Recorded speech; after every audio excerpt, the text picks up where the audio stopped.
এবার শুনেন মূল কাহিনী শ্রোতা বন্ধুগণ। মনির হোসেন সুরজ নামে ছিল বড় লোকের ধন, তার কিছু কথা এইবার করি আলাপন বন্ধু হে।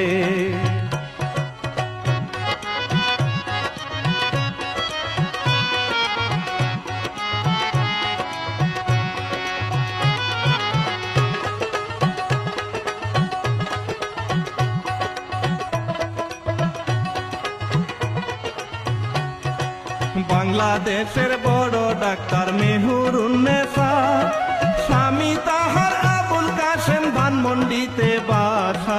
সোনার টুকরা ছেলে নিয়া করে কত আশা বন্ধু হে।